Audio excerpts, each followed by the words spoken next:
Bienvenue dans Sacrée Sexualité, le podcast où on parle de sexualité, mais pas comme à la télé.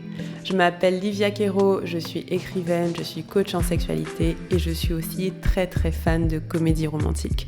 Et tu vois, dans les comédies romantiques, le sexe c'est toujours automatique, fluide, génial et parfait. Et ça ressemble pas trop à la réalité. On ne nous montre pas tous les moments maladroits, compliqués, qui sont durs à naviguer. Et on ne nous montre pas non plus toute la dimension magique, sacrée de la sexualité qui va bien au-delà de mélanger les corps.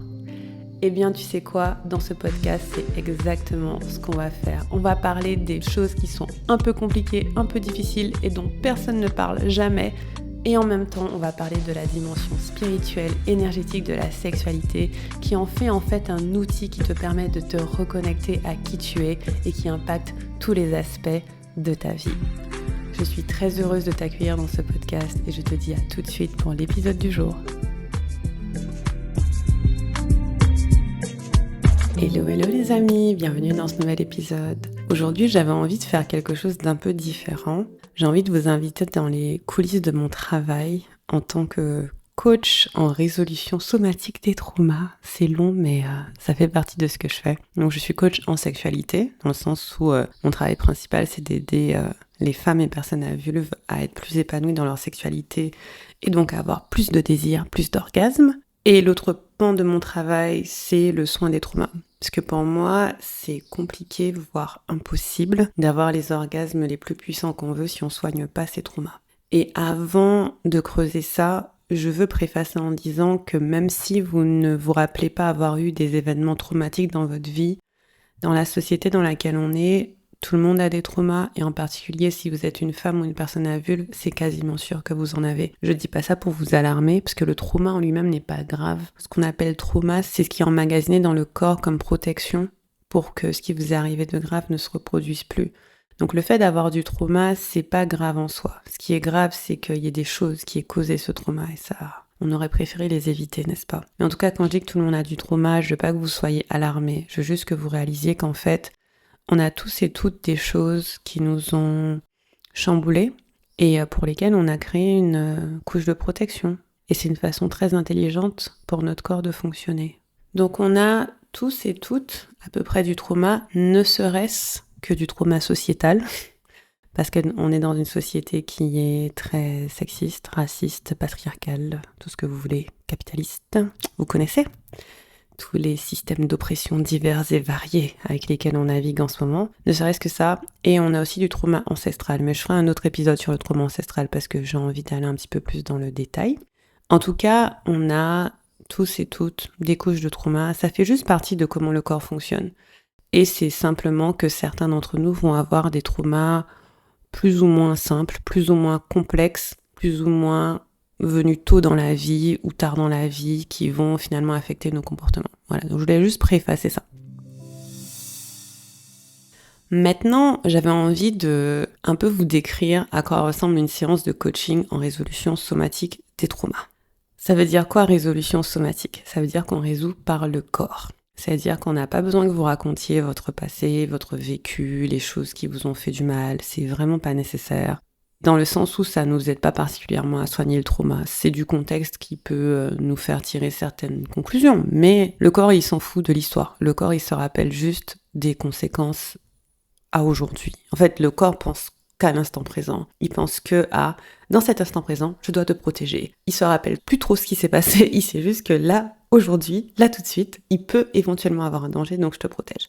Et donc on va pas creuser l'histoire, on va pas te demander de raconter des choses graves qui se sont passées, c'est pas nécessaire, et au contraire, c'est plutôt à éviter parce que ça peut chambouler, ça peut retraumatiser, c'est pas nécessaire. Et donc on va faire de la résolution somatique, et je précise des traumas parce que vous allez aussi voir des personnes qui font du coaching somatique ou de la thérapie somatique, mais ça ne résout pas forcément les traumas, c'est une autre technique. Somatique, ça veut juste dire par le corps. Donc il y a plein de choses qui sont somatiques, mais qui sont pas du soin des traumas, ok ? Désolée, je suis un peu technique dans le début de cet épisode, mais c'est vraiment pour que le cadre soit posé. Donc, la résolution somatique des traumas, c'est une façon de communiquer au corps qu'il est en sécurité. Et que ce qui l'a poussé à mettre en place cette couche de protection n'a plus lieu d'être en fait, n'est plus nécessaire. Donc imaginons que vous ayez un choc, par exemple il y a 10 ans vous avez fait un accident de voiture, et depuis vous avez peur de conduire, donc vous avez un petit trauma par rapport à la conduite. Votre corps il n'est pas au courant que l'accident était il y a 10 ans, votre corps il fonctionne qu'au présent, il se dit juste là tu montes dans la voiture, tu peux avoir un accident à tout moment. Et la résolution somatique des traumas, ce qu'elle va faire, c'est rappeler à votre corps que non, ce qui est arrivé, c'était ponctuel. Mais en général, quand vous montez dans votre voiture, si vous savez conduire, la grande majorité des cas, vous êtes en sécurité. Rien de grave ne va se passer. Donc c'est ce qu'on fait. Tout notre travail, c'est ça. Tout notre travail, c'est rassurer le corps qu'il est en sécurité. Et du coup, ça ressemble à quoi en coaching ? En fait, ce qui est assez fou, je me dis, mais si quelqu'un regardait nos sessions, il se dirait, mais qu'est-ce qui se passe ?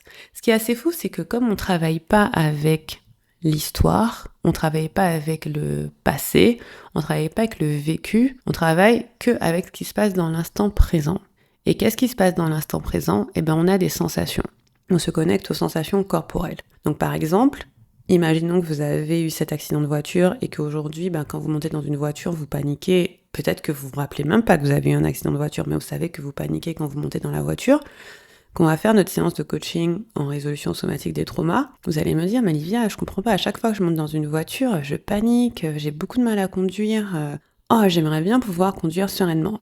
C'est possible que vous vous rappeliez que vous avez eu un accident, mais c'est aussi possible que vous vous rappeliez pas. Mais comme je disais au tout début, on s'en fiche, parce qu'on s'en fiche de l'histoire, on s'en fiche du passé. Ce qui nous intéresse, c'est que aujourd'hui, quand vous montez dans la voiture, vous paniquez. Et donc ce qu'on va faire, c'est dire, ok, pas de souci, donc on va faire ce qu'on appelle de la ressource. Donc la ressource, c'est comme une petite visualisation pour apaiser votre corps, vous faire vous sentir à l'aise, détendu, en sécurité. Je vous fais imaginer des choses qui font du bien, tout ça. Et on va ressourcer un peu, et une fois qu'on ressource, on va faire ok. La dernière fois que tu es monté dans une voiture, c'était comment dans ton corps ? Et là, il va y avoir des sensations. Mon cœur accélérait, j'avais envie de fuir, etc. Donc la personne va me décrire les sensations, et c'est à partir de ces sensations-là qu'on va dérouler la séance de coaching. Et quand je dis séance de coaching, en fait, dans mon programme Le Temple, on fait des coachings de groupe. Et donc, à chaque coaching de groupe, on va coacher toutes les personnes qui veulent être coachées. Ça peut être 3, 4, 5, 6, 7 personnes. On va toutes les coacher. Donc, quand vous rejoignez Le Temple, vous pouvez être coaché autant que vous voulez. Donc, dans la session, vous allez arriver en disant « Ouais, je comprends pas », puis on va ressourcer, on va regarder les sensations. Et en fait, ce qui est le plus fascinant, c'est qu'est-ce qu'on fait de ces sensations. Et je pense que c'est là où, de l'extérieur, c'est dur de l'envisager, mais la vérité, c'est que on travaille beaucoup avec l'imaginaire, avec les histoires, avec les symboles et avec des images. Par exemple, votre cœur qui bat, je vais vous inviter à aller regarder à la hauteur de votre cœur et voir, ok, ça ressemble à quoi dans ton cœur ? Et puis vous allez me dire, en fait, je vois un grand tambour, il y a quelqu'un qui tape sur le tambour et c'est métallique et c'est froid. Et donc tout de suite, on quitte la pensée narrative et le cerveau qui analyse, et on descend dans les symboles et dans l'image. Ou bien vous allez voir que votre cœur, c'est en fait un dôme de glace et il y a quelque chose qui est trapié à l'intérieur et qui n'arrive pas à en sortir. Vous allez peut-être voir qu'il y a une lame qui traverse le cœur et qui fait que monter dans la voiture, c'est impossible. Et donc c'est pour ça que j'adore la résolution somatique des traumas, c'est que ça ressemble énormément à de la fiction. C'est pas de la fiction, c'est juste que votre cerveau, comme on a coupé la partie qui analyse, va trouver des façons de communiquer avec nous, mais qui sont pas dans l'analyse. Et donc c'est comment ? C'est dans les symboles, dans les images. Parce que notre cerveau reptilien, donc c'est le cerveau le plus primitif, fonctionne avec des symboles et des images. Et donc on se retrouve à faire des trucs de ouf en coaching, on se retrouve à casser des dômes de verre, se déployer des ailes, arracher des épines. C'est quoi l'un des derniers trucs qui s'est passé ? Oui, on a une très belle session de réparation de limites récemment avec une de mes clientes où elle avait beaucoup de mal à ressentir ce qui se passait dans le bas de son corps, mais on sentait que ses limites étaient complètement floues, c'est-à-dire qu'elle avait tellement peur qu'on s'approche d'elle que ses limites étaient soit invisibles, soit hyper rigides. Mais on n'avait pas accès au bas du corps, on n'avait accès qu'au haut du corps. Et on s'est dit, ok, on va imaginer qu'on répare tes limites en haut de ton corps. Et donc ça s'est transformé en une espèce d'amas de verdure autour de sa tête, et c'était magnifique. Je me rappelle plus trop les détails parce qu'on en fait tellement. C'est tellement de belles images, mais c'était magnifique, je me rappelle que c'était magnifique. Et en fait, c'est comme si on déroule un fil, on déroule une histoire dans le sens imaginaire et on déroule quelque chose et en fait on donne à ton cerveau autre chose. On donne à ton cerveau une autre façon de se nourrir en fait. Une chose simple que je fais en coaching il y a 2 jours, c'était quelqu'un qui se sentait pas en sécurité d'avoir du désir. Qui se disait, quand je m'imagine avoir du désir avec quelqu'un, je me sens complètement en panique, je suis figée, ça me fait trop peur. Elle se sentait pas en sécurité. Et donc dans ces cas-là, on va faire OK. Où est-ce que tu sens ce manque de sécurité dans ton corps? Il me semble que dans son cas, c'était aussi au niveau de la poitrine. Et on va faire OK, qu'est-ce qu'on pourrait mettre en place pour que tu te sentes en sécurité? Et là, ça peut être une armure, ça peut être un animal sauvage qui fait le tour autour de moi et qui protège le périmètre, ça peut être les deux. En fait, on va créer une narration pour le cerveau pour qu'il se dise « Ah, je suis en sécurité ». Ce qu'il faut comprendre, c'est que pour lui, c'est pas de la fiction, c'est des informations. C'est que le choc ou l'événement traumatique ou les situations traumatiques lui ont donné une information qui est « Tu n'es pas en sécurité ». Il y a du danger et donc je mets en place une couche de protection pour que tu réagisses de telle façon si telle chose arrive de nouveau.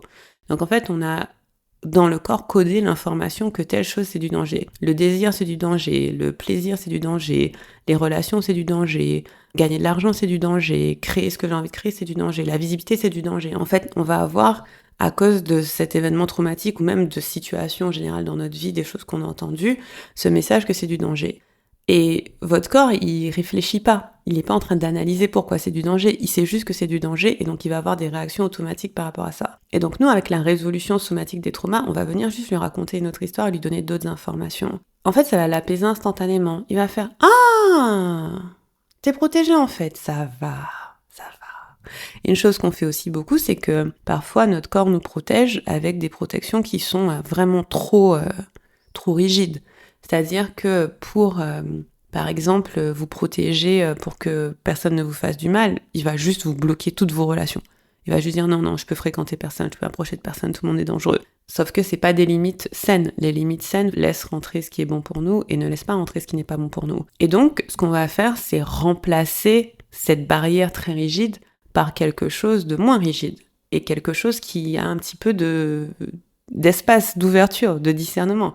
Une pratique que j'aime bien faire avec mes clientes, c'est imaginer que, tu es dans la situation qui t'effraie, pas dans la situation qui t'effraie, mais imaginons que, on va reprendre le même exemple du désir, imaginons que tu souhaites attirer l'amour, mais tu te sens vraiment très en danger à l'idée d'être en relation avec quelqu'un.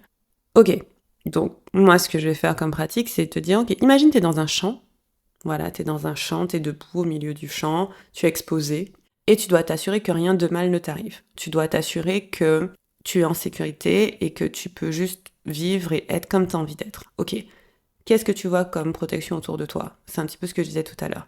Et donc, dans ce champ, certaines personnes vont voir une barrière. Et donc ça, c'est la chose la plus simple. C'est une barrière. Mais si ta barrière, c'est une barrière qui fait 10 mètres de haut et qui n'a pas de porte, en fait, tu peux rien laisser rentrer. C'est bien, parce que tu es vraiment protégé, mais tu peux pas non plus laisser entrer ce qui est bon pour toi. Et donc, souvent, ce que je vais faire, c'est, ok, est-ce qu'il y a possibilité de rajouter une porte dans la barrière? Donc, des fois, ça fait un peu peur. Ah non, je préfère que personne ne rentre. Dire, ouais, mais une porte, ça peut quand même laisser entrer des choses cool. Donc, imagine toutes les choses cool qui pourraient rentrer, mais t'as une porte et tu peux décider. Ok, cool, je mets une porte. Très bien. La porte, elle est fermée pour l'instant, mais au moins, il y a une ouverture possible. Et ensuite, l'autre question, c'est, maintenant que tu as une porte et une ouverture possible, comment tu décides qui rentre et qui rentre pas? Et là, chaque cliente va avoir une réponse différente. Il y en a certaines qui vont dire « Ah, je vais sentir qu'il y a de la joie, donc je vais laisser rentrer. » Il y en a qui vont dire « La personne, elle va me dire un mot magique et je vais laisser rentrer. » Il y a une personne qui va dire « Si elle arrive à pied, je la laisse rentrer. Si elle n'arrive pas à pied, je la laisse pas rentrer. » Tout ça, c'est symbolique. Ok ? C'est pas genre, elle va croiser quelqu'un dans la rue, elle va dire c'est quoi le mot magique, c'est pas ça. Tout ça, c'est symbolique et ça montre au corps, au système nerveux et au cerveau qu'on a du discernement et qu'on a des façons de faire le tri. Et du coup, votre cerveau, il se dit « Ah, mais c'est bon, tu sais qui tu laisses rentrer et tu sais qui tu laisses pas rentrer. Donc, j'ai pas besoin de te mettre une forteresse immense. Tu sais faire le tri. » Et en fait, j'adore ce processus, je trouve qu'il est magnifique parce que, étant moi-même autrice de livres et de fiction, le tout, c'est notre imagination. C'est vraiment, on décide de notre réalité, c'est génial. C'est, je sais pas comment l'expliquer plus. Si vous êtes ma cliente, vous savez de quoi je parle. Vous savez quelle est la beauté du coaching et vous savez à quel point c'est magnifique de voir les résolutions somatiques des traumas. Et si vous n'êtes pas encore ma cliente, j'espère que ça vous donne un petit peu plus de pistes pour que vous voyez à quoi ça ressemble.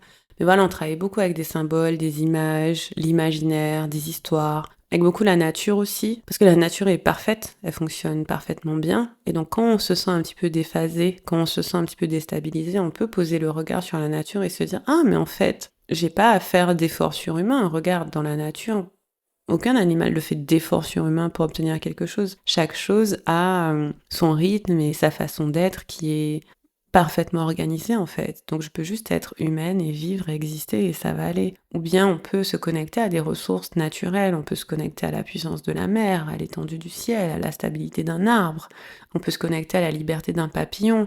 Et tout ça en fait ce sont des choses qui nous rappellent à notre humanité. Parce que les humains sont des animaux, c'est quelque chose qu'on oublie assez souvent, mais les humains sont des animaux et les humains font partie de la nature.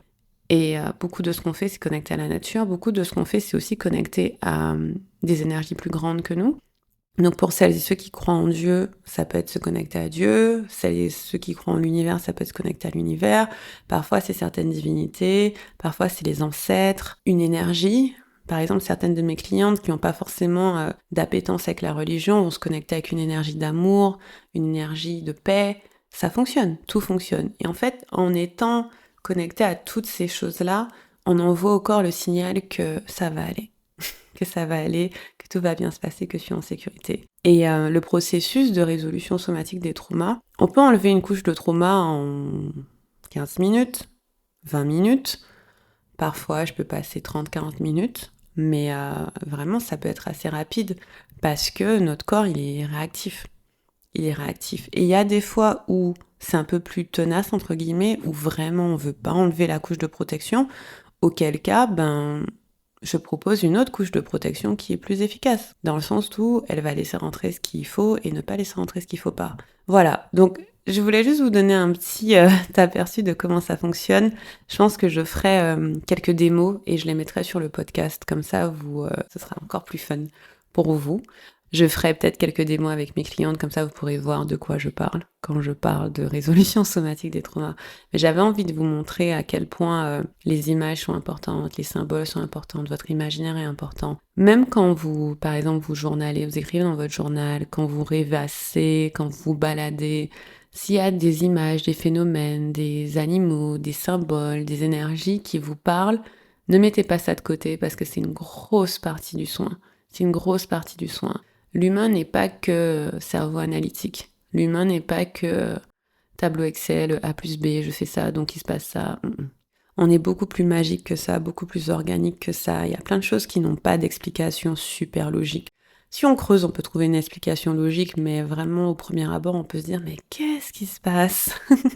Et c'est à ça que j'ai envie que vous raccrochiez. Au fait qu'en fait, vous êtes de la nature, vous êtes mystérieux, vous êtes précieux, vous êtes miraculeux. Voilà, donc j'espère que ça vous a parlé. Si vous avez des questions, vous pouvez toujours m'écrire. Et je vous invite à vous inscrire sur la liste d'attente de Diva le Temple qui va ouvrir ses portes dans quelques mois. Diva le Temple, c'est mon programme en 12 mois pour vous aider à avoir plus d'orgasmes, moins de traumas et à créer la vie dont vous avez tant envie. Yes! Ok, je vous embrasse et je vous dis à bientôt. Salut!